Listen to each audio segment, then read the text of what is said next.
ಕೂಗು ಎಲ್ಲ ವೈಟ್ ಇದೆಯಾ? ಇವಾಗ ಏನಾಗುತ್ತೆ ಅಂತ ನೋಡೋಣ.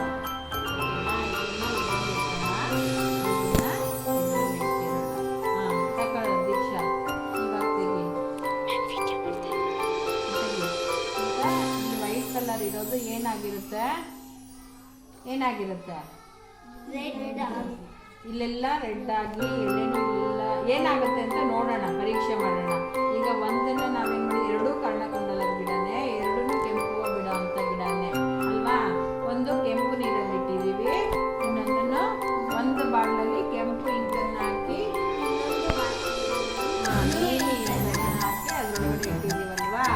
ಇವಾಗ ಇದೇನಾಗಿರುತ್ತೆ ಅಂತ ನೋಡೋಣ ಅಲ್ವಾ?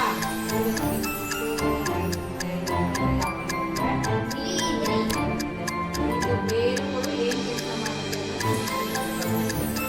ಈಗ ಏನಾಗಿರ್ಬೋದು?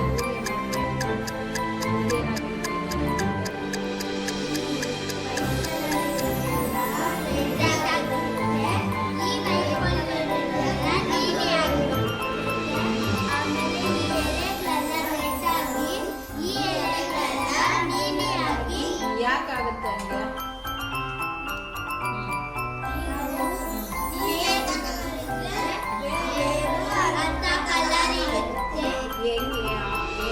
ಬೇರು ಅಂದನೇ ಕಲರ್ ಇರುತ್ತೆ ಅಂದರೆ ಬೇರೆ ಕೆಲಸ ಏನು ಮಾಡಿರುತ್ತೆ?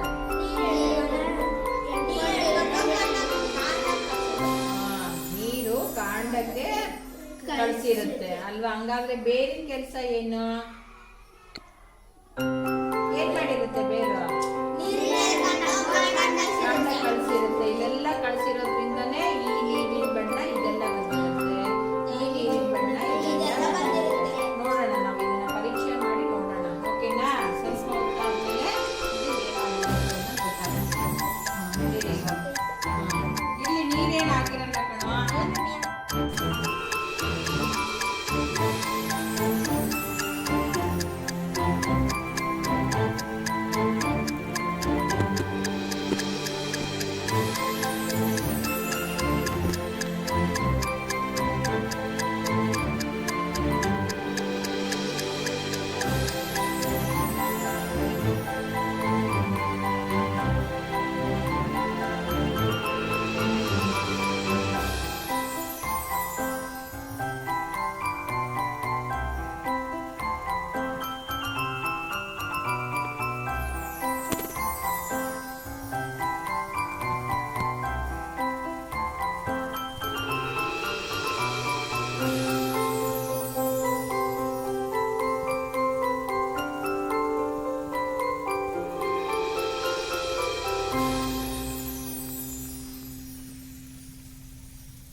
We are ready.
ತಾಯಿ ಯಾರು?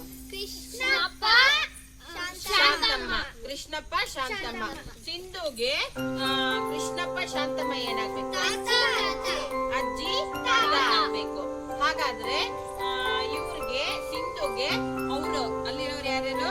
ಪಿಳ್ಳಮ್ಮ ಪಿಳ್ಳಪ್ಪ ಏನಾಗ್ಬೇಕು? ಅಂದ್ರೆ ರವಿಯ ತಂದೆಯ ತಂದೆ. ಅಂದ್ರೆ ರವಿಯ ತಂದೆ ಸಿಂಧುಗೆ ತಾತ, ಕೃಷ್ಣಪ್ಪ ತಾತ ಆಗ್ಬೇಕು. ತಾತನ ತಂದೆ ತಾಯಿ, ತಾತನ ತಂದೆ ತಾಯಿ ಅಲ್ವಾ? ಹಾಗಾದ್ರೆ ತಾತನ ಹೆಂಡತಿಯ ಅಜ್ಜಿ ಯಾರು? ಶಾಂತಮ್ಮ. ಇವ್ರೇನಾಗ್ಬೇಕು?